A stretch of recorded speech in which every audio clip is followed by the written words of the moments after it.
OCD is a mental condition in which a person has unwanted, intrusive, and repetitive thoughts that become obsessions.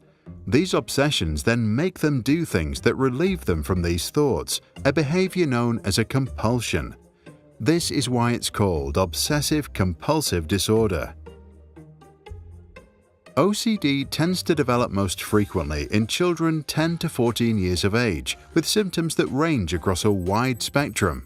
Some just have repetitive thoughts, others experience extreme obsessions that make living a normal life difficult.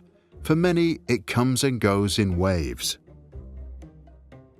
Symptoms of OCD are often grouped into 4 factors: symmetry, forbidden thoughts, cleaning, and hoarding.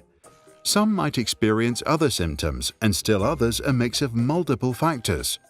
Miko, Anne, Jane, and Joe each have their own version of OCD.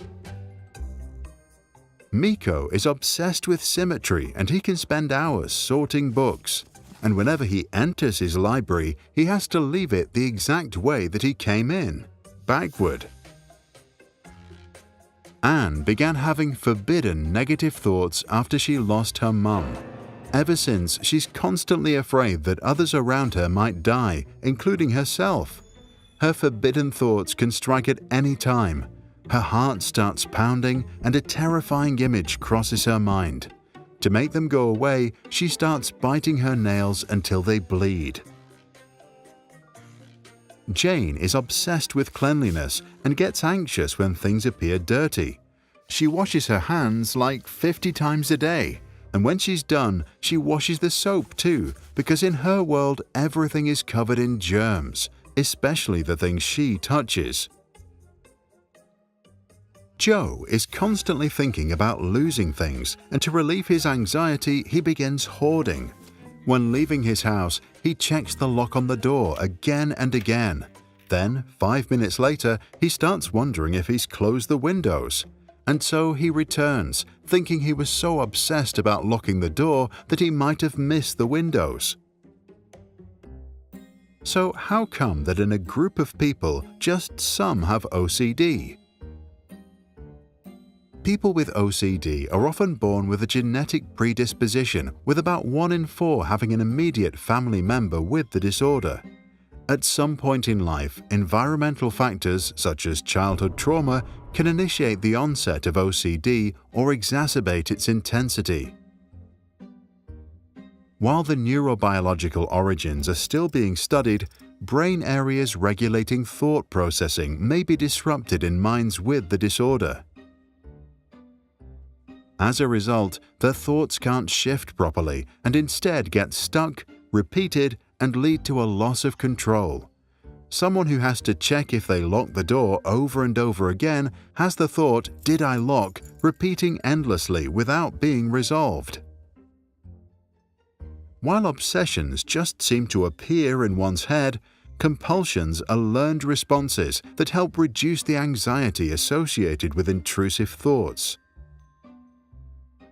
So if Jane experiences an ever-present fear of germs, she reduces her anxiety by washing her hands. Because this ritual temporarily offers relief, the probability that she will do it again is increased. Once the OCD cycle is established, obsessions lead to anxiety, which triggers the compulsion that brings the relief, and then it starts again.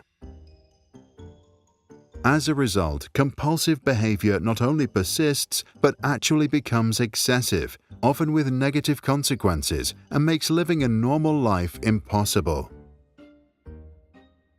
When you begin having OCD, you often aren't aware of it, and, as a result, some of the terrible thoughts in your brain lead you to believe that you are a bad person.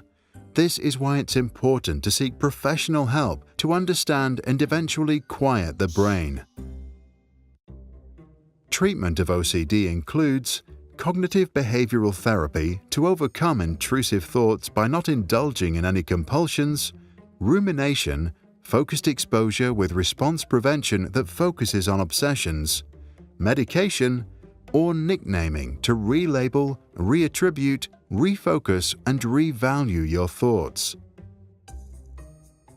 What about you? Have you ever experienced obsessive thoughts? And if so, what kind of compulsions did you turn to? Please share your insights and strategies for dealing with your mental monster in the comments below.